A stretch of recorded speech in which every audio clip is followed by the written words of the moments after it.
Hello, and welcome to today's Masterclass session with Mortgage Solutions in association with Syndeo. I'm Shakina Sawahene, Commercial Editor at Mortgage Solutions. Today, we'll be looking at why it is important to keep track of your existing and potential clients, particularly in the online realm. I'm delighted to be joined by a great team today. Nicola Schutrups is the Managing Director of the Mortgage Hut, a mortgage brokerage founded in 2011. The Mortgage Hut is one of the UK's most innovative and leading mortgage brokerages, covering the whole of the UK from their base in Southampton. They offer online mortgage advice, as well as telephone and face-to-face appointments. Nicola oversees a team of over 50 people and operations generating a multi-million pound turnover. She provides much of the Mortgage Hut's expert advice with a focus on how to get a mortgage approved and what changes in the housing market mean for buyers. I'm also joined by Oliver Lennon, CEO at Syndeo. Syndeo is a digital communications company. Simplistically put, Syndeo helps businesses, many of whom are mortgage brokers like yourselves, to communicate with their customers in new and innovative ways. Oliver has over 20 years' experience in the customer communications technology industry, having worked with both local UK and global companies throughout Europe and North America. So as you can see, we have great coverage today from a frontline business perspective to the technology and innovation in this ever-changing environment. We'll be hearing from them a little later, but first we'll speak about how technology continues to shape and change the financial advice landscape. Much of this was accelerated during the pandemic, but this is a trend that was already on its course. A recent study by media firm Boring Money revealed the financial advice gap had widened from 12.7 million adults to 13.7 million adults in the space of a year. The interesting thing about these findings was, in the people in the advice gap, around half wanted to use digital channels of communication instead of face-to-face. The study found that 47% said they preferred digital advice, while 26% preferred verbal advice. All of this points to an increased desire for the use of technology when speaking to a professional in the financial sector. So now I'll welcome Oliver and Nicola to speak about this further. And there'll be some time for questions at the end, so don't forget to put them in the question box on your screen.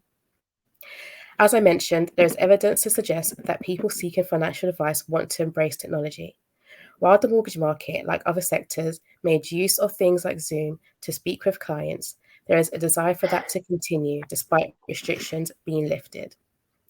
Technology can help to identify the best way to communicate with existing and potential clients by gathering data and tracking their behaviours.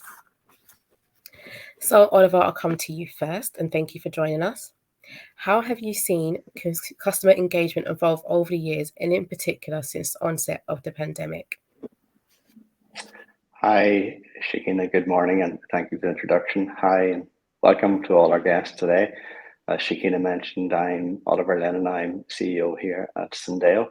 And just before I answer your question, Shakina, I'll just a brief introduction to Syndeo. So we have a cloud-based digital communication platform that uses conversational AI to engage visitors and automate many of the routine lead generation tasks from your website and over many of the messaging apps such as WhatsApp, Facebook Messenger, etc. So rather than having disparate systems and many ways of connecting to these various channels, Syndeo provides a single platform that can be, easily and rapidly configured to align with your business. We also have a consulting side to our business, so we're helping some reasonably large global brands build customer experience solutions. So for example, if you're on the website of a large Scandinavian furniture retailer and you use their automated chatbot application to check the status of your furniture order, or if you are a customer of the world's largest credit card company and use their voice bot to pay your credit card, then you're utilizing some of the solutions and technology we have built for our customers. In terms of the question, communication and engagement, it has changed massively in recent years. The pandemic has certainly caused an acceleration of that trend. But even pre-pandemic, maybe 5 or 6 years ago, when we were speaking to a lot of organizations, typically larger multinationals, about digital transformation, they had large scale projects underway of proof of concepts, looking at how to use these different communication channels. However, that has changed, and literally, yes, large multinationals are actually forging ahead with these projects, but I also see pretty much every organization, regardless of size or scale, is now evaluating, or probably a lot are reevaluating their digital engagement. Some research carried out by the Boston Consulting Group last year in 2021 indicated that the pandemic had accelerated, I think, transformation within financial services by 3 to 4 years. And looking at usage on our own platform, if I do an analysis of pre-pandemic compared to where we're at now, we've seen, over 160% increase in usage. And that's with, in the last 6 months or so, with lockdowns have dissipated. So this tells me that, consumers are using these channels more out of choice, and not just out of necessity being forced on them.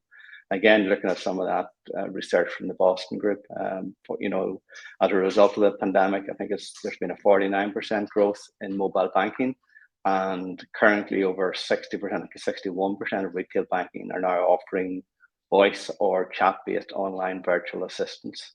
So in many ways, business, I think, we're forced down this path, or certainly to accelerate. And there was certainly pre-pandemic, there would have been a fear of consumer resistance to this, but I think that didn't materialize. And I think equally, consumers have had a lot of quote unquote sympathy for businesses, particularly in the middle of pandemic, realizing they've had to rationalize in certain ways and are willing to accept that. But I actually think that consumers have also started to realize that, you don't need to speak directly to someone or meet face to face for every transaction. In some cases, it's much easier to complete certain transactions at a time that's convenient to themselves. And, I've seen in the mortgage broker industry, over 70% of interactions tend to be outside of normal business hours. So I think the move to digital it's no longer optional, like it's mandatory. And again, if I look at another case study recently around Decathlon, and one of the, a large sports retailer, they moved to a digital model throughout the pandemic in terms of engagement. They implemented a chatbot service that now handles 30% of the customer contact.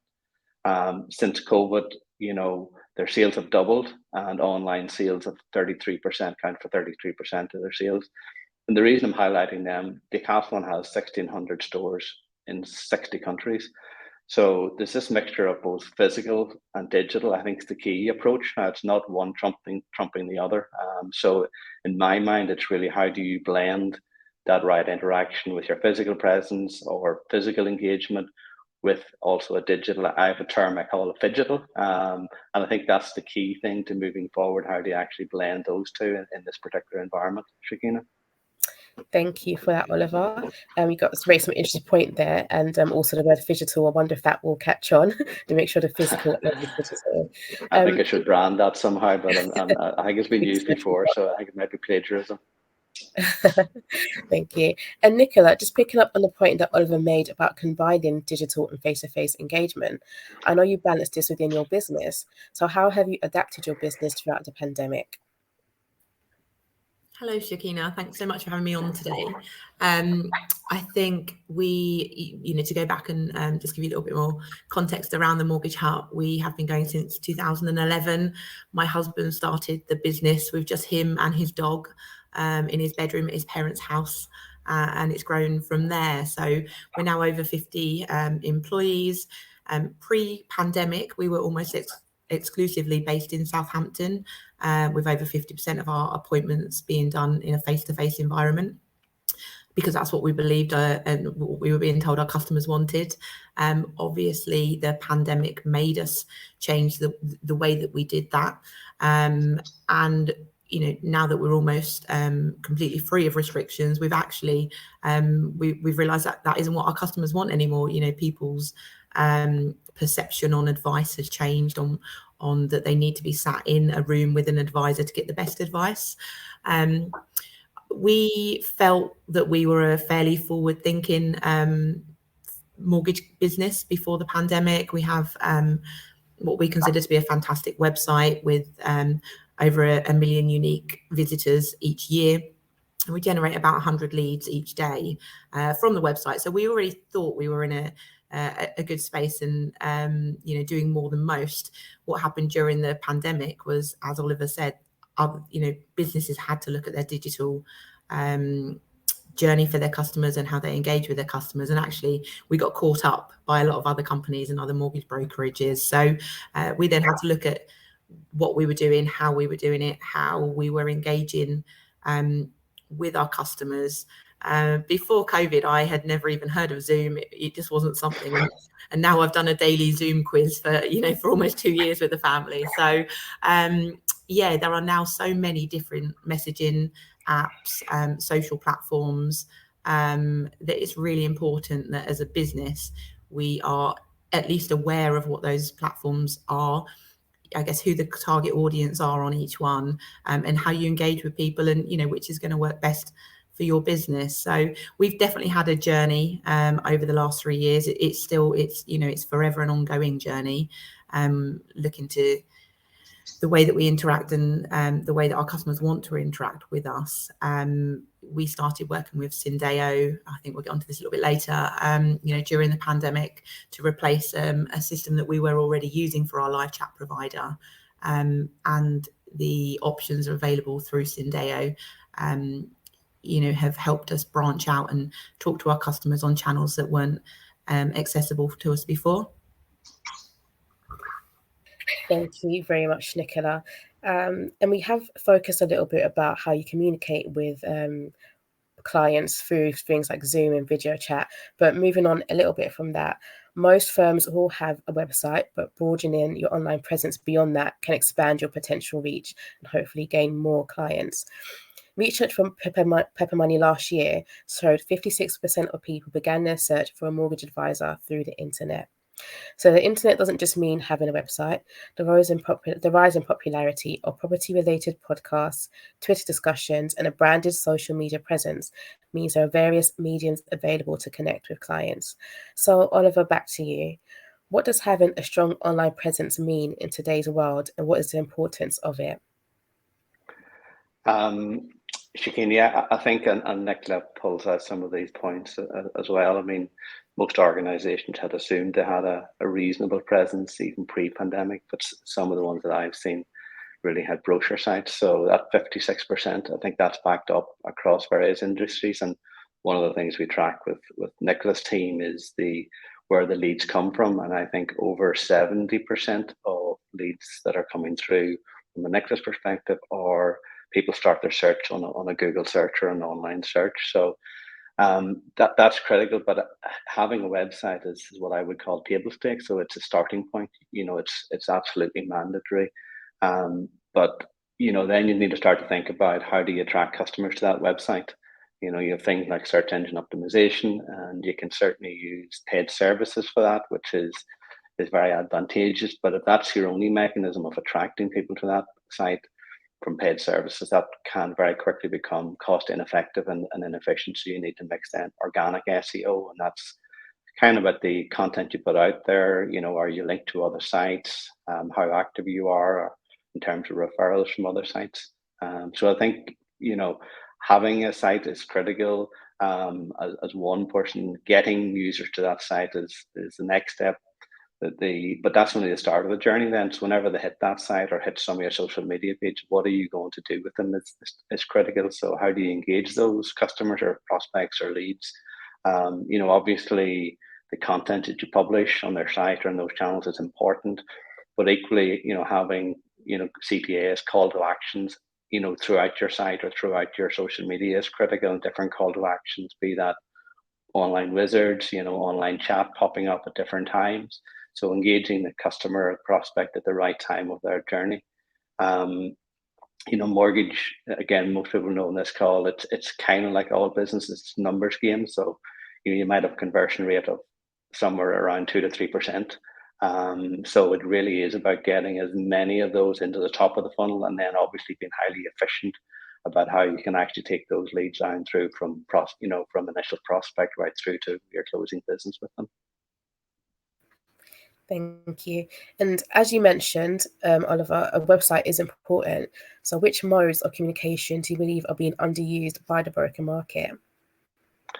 Yeah, and again, the website, as I said, it's the term we would use is table stakes. So you need it. But current consumers are going to find you in many places. Sometimes places you don't even know you exist. There's an old adage I like in the sales world, which is if you want to catch fish, then fish where the fish are. And I think that's really is so apt in today's world. Consumers or the fish, if you want to call them, particularly the slightly younger demographics. And I know we might pick up a little bit on that later, but they live in all sorts of places these days. So as Nicola mentioned, there's a plethora of messaging, social media apps. I think on last count there was 25 globally. Now, I'm not saying you need to be active on all of those, and some will be more pertinent and relevant to your business than others. But you have certainly channels like YouTube or TikTok, which is fast becoming the channel that's going to replace that. It's great for giving out content and information. But then you have more interactive engagement type channels, Facebook, Insta, WhatsApp. That there are quite a few lists. So I think it's about thinking. It's like everything you do in business is about where your customers are and then tailoring where you need to target based on that, as opposed to trying to be all things to all men across multiple platforms. Certainly do have a presence on these channels, but then start to think about how regular do you engage, and when you engage users, are you giving them the option again to engage with you in a conversational way? And it's not this sort of like one way monologue or a dialogue kind of fire and forget, because consumers are looking for something a bit more sophisticated than that. So and that's again depending on your demographic, that level of engagement across those channels and engaging them quite quickly and almost instantaneous. And again, particularly outside of business hours, as I said, when 60% of your contacts are outside of business hours, you need to think about how you're going to engage those. And if someone reaches you on WhatsApp, for example, to get access to a form, don't do the thing of telling them to call the office or emailing them with the form. Send that form to them back on WhatsApp, or even better still, automate elements of that process where you can capture it and automatically post the information to your CRM, for example. Thank you very much. And Nicola, picking up on the concept from Oliver about fishing where the fish are and sort of focusing on where your demographics might congregate, I'm sure this is something you're very focused on in your business. So how and where do you reach your prospects and customers? Hi, Shakina. Yeah, absolutely. There are, you could spend hours and days and employ lots of people to be across all of these social platforms and messaging apps.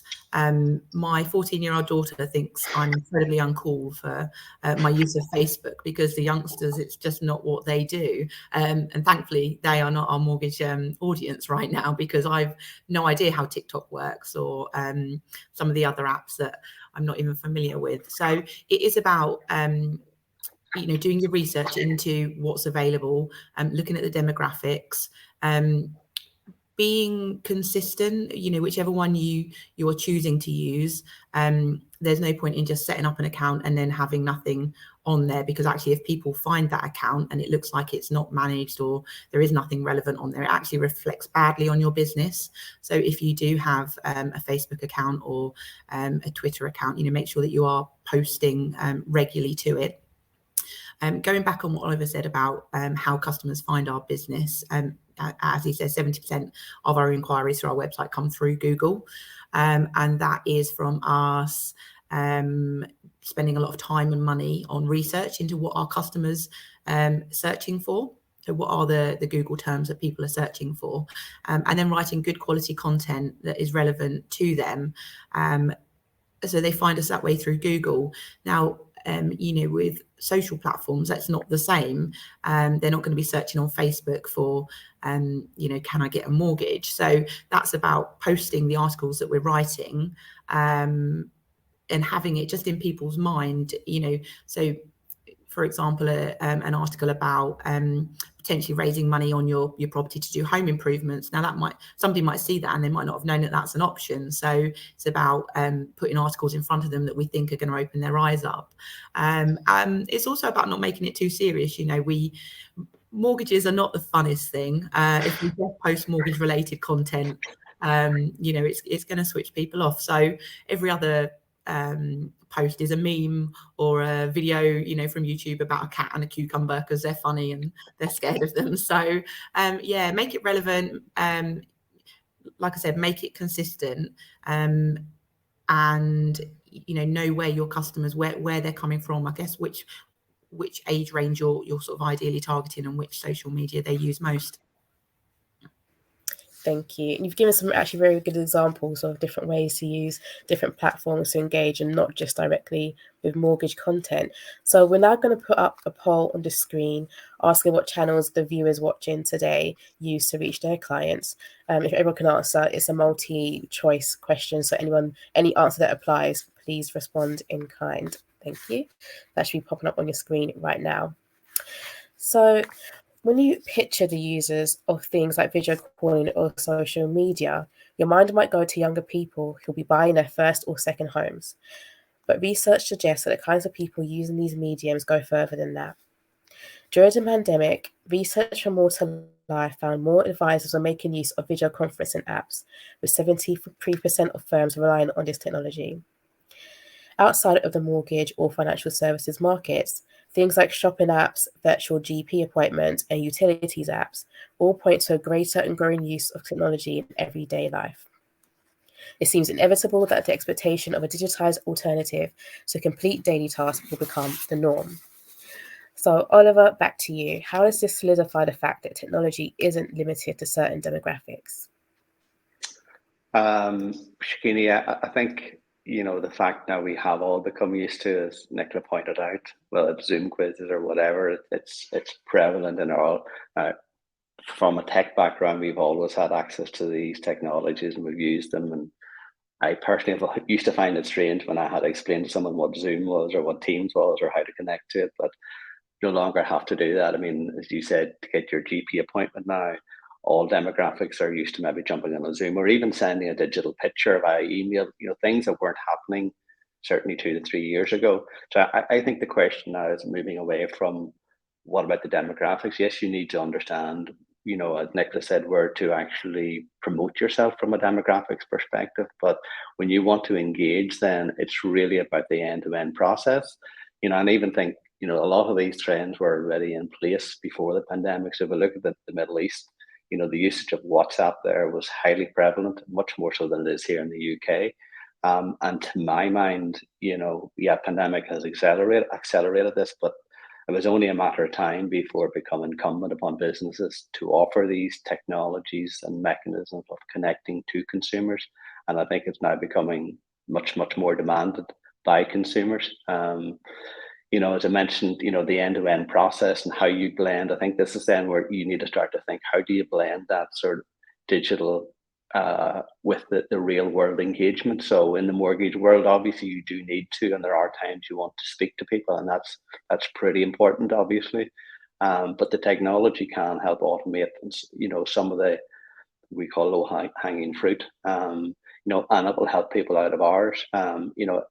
You know, everyone in this call probably knows better than I that, you know, getting the human touch points at the right part of the journey is extremely important. You know, some parts of it you will want to automate. You do really want to remove those barriers to engagement. You do want to offer the 24/7 availability. However, you know, there are other stages of the journey where you really need to engage the customers, whether that's on a call, whether that's face to face, or whether that's now, you know, the one-to-one chat is becoming again much more prevalent. So it's not all about automating everything. It's about understanding what you can automate. You know, we see our customers using the technology today, you know, as part of the qualification process, you know, filtering applications by loan type or maybe loan amount or age of the applicant. You know, you can use the technology, you know, to connect an applicant to the most appropriate advisor, for example, based on the value of the loan you're requesting. So it's about thinking not so much about the demographics. Yes, the demographics from terms of the content that Nicola has spoken about, but whenever you get then that content in front of those, the engagement process is, to me, is quite similar regardless of the demographic. And I say it's about focusing on that process and making it as frictionless as possible, both from the consumer perspective, but also from your own back office perspective, and obviously not doing that at any cost. Thank you very much. And back to you, Oliver. So how can all of this be tied together into one seamless operation? So for anyone who wants to make use of different platforms rather than managing various accounts and platforms.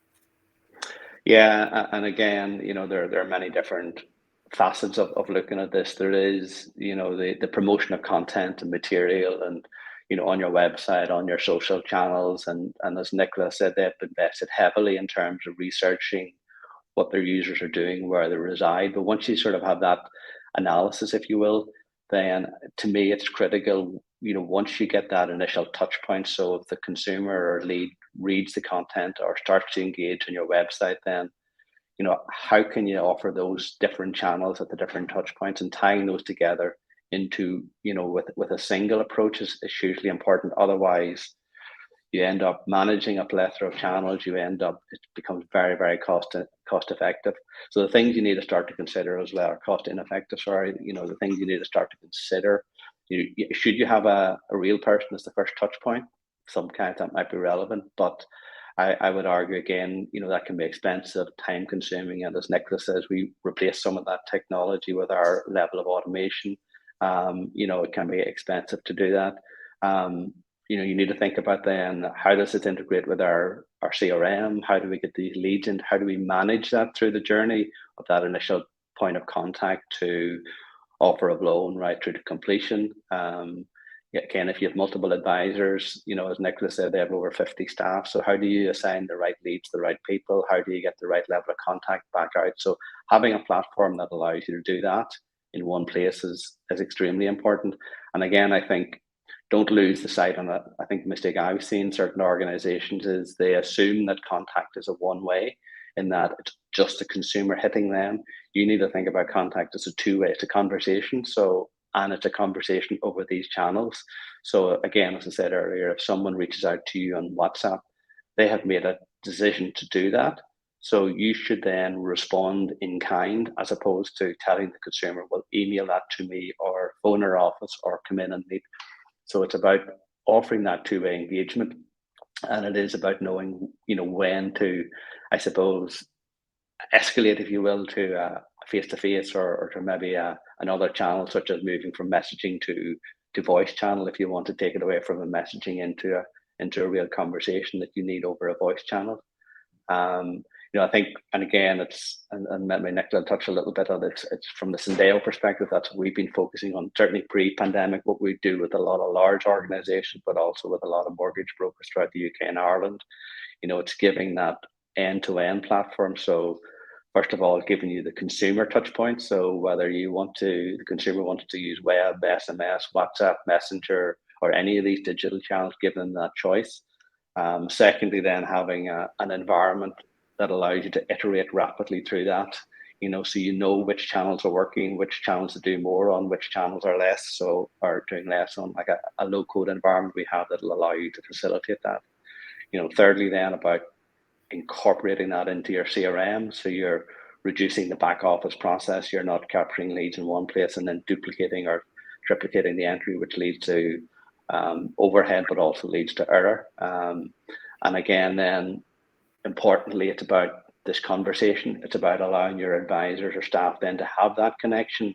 So, if I take the WhatsApp example, having that unified platform means you don't have this WhatsApp running on a single phone. You have it through the platform, so that you're not reliant on staff or who has the phone to actually respond on WhatsApp. So it's those things that you're trying to remove. And then, building in as much dynamic reporting as you possibly can, so you can start to analyze, see, because it is a moving world and it will constantly move. So it's really about seeing, how channels are being used, how your back office is operating in that world, and what you should do more of and what you should do less of, and constantly, I wouldn't say constantly iterate, but iterate through that on an ongoing basis. Mm-hmm. Yes, of course. Thank you very much. And Nicola, back to you. So you have been on this journey since you set up the Mortgage Hub, or perhaps since then. And I know you've been working with Syndeo in particular over the last 12 months or more. So why did you start this journey with Syndeo? How have you found engagement, and what are the benefits you have seen for your company? So firstly, why did you start the journey with Syndeo? So as I mentioned previously, we had a live chat facility on our website that was a human 24/7 provided out by an outsourced company. And Oliver or one of his team actually approached us on LinkedIn. So, that shows, knowing your demographic and, using the kind of appropriate social platforms. And we liked what they were doing. Our live chat provider that we had previously really was nothing more than a kind of online message taker. The live chat inquiries would come through, and over 50% of them were just somebody looking to book an appointment. So they'd gone on our live chat, they'd interacted with someone. We would then get an email. So we would then call the customer to book an appointment, and it really wasn't a great journey for the customer, and it involved a lot of people that didn't really need to be involved. So we had a long conversation with Oliver and his team about what we wanted to do, what they could do for us, how our customers wanted to interact with us, and they came up with several solutions for us. The first being the chatbot, which is now deployed instead of the live chat facility we were using. The benefits of that are, there's many, but one is that clients can now book directly an appointment through the chatbot. So there's none of this elongated process of them talking to someone, getting an email, then a phone call. They can book directly into advisors' calendars that we manage the availability of. So really, really sleek process there for our clients. During what we would consider still office hours, they can choose to talk directly to a member of our team, and Oliver and his team have set that up via business WhatsApp. So certainly the platform that I use most to message is WhatsApp, and that's how I would like to talk to a business. So we now have that facility, and that's only available during office hours, as I said. So we've not got somebody trying to talk to us in the middle of the night via WhatsApp. They know that they're not going to get a response. So, but also those clients that aren't quite ready to book an appointment yet, they're just browsing, they want to find some more information. The chatbot is extremely sophisticated because of all of the time and research and technology that Oliver and his team have put into it. In that the client can type that they want to talk about getting a mortgage with a bankruptcy, for example, and the chatbot will then point them to the sort of most relevant 2 or 3 articles that we have on our website. Allow them some time to digest that information and still prompt them as to whether they'd like to book an appointment or so there's so many more options available through the Syndeo technology than we had with our previous live chat facility, and it's also a lot cheaper, so it's an absolute win-win for us. Thank you. And you mentioned a little bit about how you found the engagement. You said it's going well. So apart from that, what are the benefits that you have seen for your company? I would say, of those things that I've just mentioned, it's the customer journey, the previous live chat provider, the people that were talking at the end of the live chat were not based in the UK, and therefore the experience wasn't always great for our client. So how quickly clients can now do what they want via our live chat facility rather than it being that elongated process. And by the time we would call the client back to book an appointment, half of them had already gone elsewhere or wouldn't answer. So we're seeing better conversion on the inquiries that are coming through. Our clients are getting a better journey. They're getting the information that they want. I just feel like everyone feels like they're just being looked after a little bit more. Mm-hmm. Thank you. And thank you very much. And that is all for the discussion portion. So we'll move on to the questions. Thank you both, Nicola and Oliver, for the interesting points that you raised. We'll go to the first question. I'll put this to Oliver actually first. You can both answer. So how long can it take to work out which methods are most effective for your business? So if Oliver, you want to pick that up first. Sure, and just picking up on the point Nicola raised, we call it value for money, Nicola, as opposed necessary to cheapness. But how do you determine? It is, as I think I mentioned earlier, it's an iterative process, and over time your business change and your customers change, legislation changes. So it's kind of around try some of the channels that Nicola again said. I mean, she referenced the research that they've carried out in Google, particularly in search words, and that side of things is important. But I would say as well, don't overanalyze it. Try some of the channels, see what's working for you. You'll have a good view of your own demographic, as Nicola mentioned. WhatsApp, Messenger, the key ones we would see in this part of the world. Some other, we're just working in the Far East, so WeChat is a massive channel out there. That's where people tend to default to. Viber, mainly North America, Telegram into parts of Europe. So, WhatsApp, certainly your website, Facebook are key. I would try them. And then you start to see then as you start again is combining that with where you push content out to, whether that's on unlikely to be TikTok, it might be some YouTube stuff, but certainly blogs. Certainly you'll push some stuff out on Instagram. And again, so I think it's about combining all of those things. But do trial it, do test, iterate, test and iterate. And I think that's what you want to look for. Again, if you're working with any vendors in the space, it's not a monolithic single project you're looking for. You're looking for, this is not working. Could we try this? Could we change this? Could we update this? Those are that's the iterative journey that you go on, and it stabilizes over time, of course, but I think that's the best advice I would give. Mm-hmm. Thank you. And Nicola, you've obviously done some work on this, so how long do you think it takes to work out which methods are the most effective? I agree with what Oliver's saying. I think this is not a quick win for anybody, any of these processes, and I see companies making that mistake.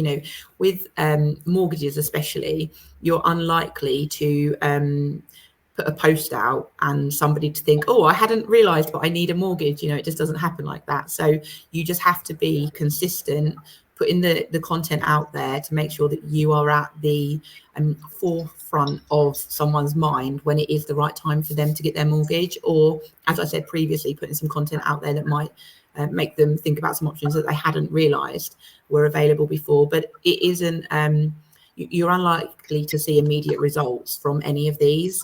And don't get disheartened and give up, because it will come. It does take time. Okay, thank you. I'm going to take one more question quickly, and then we'll go to the poll results actually. And just a reminder that you do still have the opportunity, we have a few minutes left to ask a question, so feel free to do so in this box on your screen. So I guess the next question would be, if a particular strategy isn't working or falls out of fashion, how easy is it to transition onto a new digital channel or platform? And Nicola, I'll put that to you. I think that it's, as I said, you need to give all of these channels enough time without feeling like one of them isn't working. You can use the same content with a different spin or across many platforms. It isn't that you need to, you just need to understand, is it a video that's going to, if it's on YouTube, is it a photo if it's going on Instagram? How do you, but it can be the same message behind them, the same content. So, I think that it can all be reused and it can all be respun relatively easily onto different platforms. And actually, you should be doing that. And there's technology there that can do that for you. You can preload kind of all your content and your different posts, and it will do it for you. So, yeah, I think it's relatively easy to transition, but you should be looking at, the core kind of social platforms and just utilizing your content across them all in the first place. Thank you. And we will now look at the poll results just to see what channels our viewers do use to communicate with their clients. You'll be pleased to hear that none of them use no channel to connect with clients. I think would be quite hard to do anyway. So for dedicated mobile app, 2.8% of the viewers use that. Same as other channels, 2.8% of the users. And the more mainstream ones are a little bit more popular. So for the website live person chat, 13.9% of respondents do use that, and chatbots 16.7%. And the most used ones are messaging apps such as WhatsApp, SMS, Telegram, and social media, Twitter, Facebook, LinkedIn, etc. And also video consultations such as Zoom and Teams are the most popular.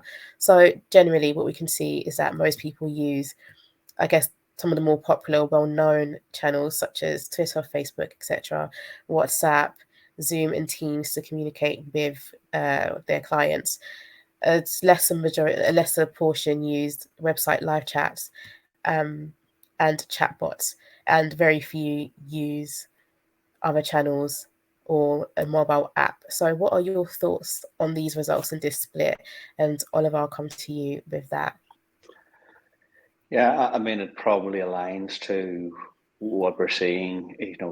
Businesses are trying more of these channels now and have been for the last few years. As I said earlier, been maybe forced into that in some occasions. I mean, the obvious, the Teams, the Zoom, that's probably with us for the foreseeable in terms of how we engage each other and consumers. Yeah, and I think you mentioned the chatbot sort of live chat is increasing, and again that would tie with what we're seeing across other sectors, and again across other regions, particularly into the US. We're seeing a lot more interest in that side of things, and you'll see that across, I think, some of those results or survey things from the Boston Consulting Group. Where retail banks are really increasing their usage of this technology. And it's not just about the frequently asked questions, the FAQs, it's about making these engagement channels more transactional. And I think it's about blending that. It's about where you put information, but whenever you get, and I'll use my analogy, the fish on the hook, then it's how do you have that two-way conversation with them, and thinking about that. I think that's where organizations are focusing more and more on. Yeah, thank you. And Nicola, what is your opinion on the results? Does it align with your views on the market? I guess I'm a little bit surprised that the numbers are as low as they are. If only 22% are using WhatsApp and SMS and Telegram, how are the rest? How are the other, almost 80% communicating with their clients? And the Zoom team ones is probably the most surprising for me. Less than 20% of people are sort of video, and maybe they're all in face-to-face type environments, but it just seems unlikely after everything we've been through over the last couple of years. So I guess I'm surprised that those numbers aren't higher, that people aren't using technology more to interact with their customers, knowing how we use it and how frequently we use it and the results that we're seeing. Yeah, thank you. And so another question that we do have, what indicators should a business look for to see whether a particular digital method is working with clients or not? And Oliver, I'll come to you with that. Oh, what indicators? I guess the real indicator is your conversion rate. So, that can take a time to, particularly in a mortgage business where you have a 3-4 month, obviously lead initial through to maybe completing the loan application. So I think conversion rate is a critical one to kind of measure, because it's great having, as Nicola said, having all of these conversations. But if these conversations aren't leading into something that's business for you, then you need to question why are you doing that. Obviously there are sort of more lead indicators. So obviously if you put a channel out there, it's your engagement, and how many clicks you're getting or how many questions you're getting, so the engagement level. But to me, the critical one is the conversion rate. So how many of these engagement actually convert to fee earning business for you. Mm-hmm. Thank you. And Nicola, I'll put another question to you. Your business does use quite a few channels. So how many channels should a business utilize, or is there no perfect number? And are there any downfalls to using too many? I don't think there's a downfall to using too many if, as I mentioned earlier, you are using them, you're posting content. I know I've, not within mortgages, but within other businesses, if I've Googled something and I can see that they've got a Facebook page, but there's been nothing posted on it for two years, I actually, worry that business is closed and probably wouldn't approach them. So if you have the time and resource to to manage those channels and produce content, and it's going to add to your business. And absolutely, I don't think there's too many channels. If you've gotten 12 months down the line and you've seen no results from something, then I'd say that's probably not working in the current format for you, and it's probably not a good use of your time and resource. So at that point, maybe that's not the right one for you. But no, I don't think there is any optimal number, and different channels will work for different businesses and even different brokerages based on location and demographic and all sorts. So no, it's about knowing your business and like I say, having the time and resource to be able to use them to the best of their ability. Thank you very much. So the more the merrier. And on that point, we will wrap up because that is all we have time for. And any questions that weren't able to be answered, we'll put them to Nick and Oliver, and they'll be answered afterwards directly. So thank you both for joining me. Thank you everyone watching for joining us. And I hope you found that interesting and insightful, and hopefully you'll start thinking about the channels that you use to communicate with your clients. So thank you all for your time this morning. Goodbye.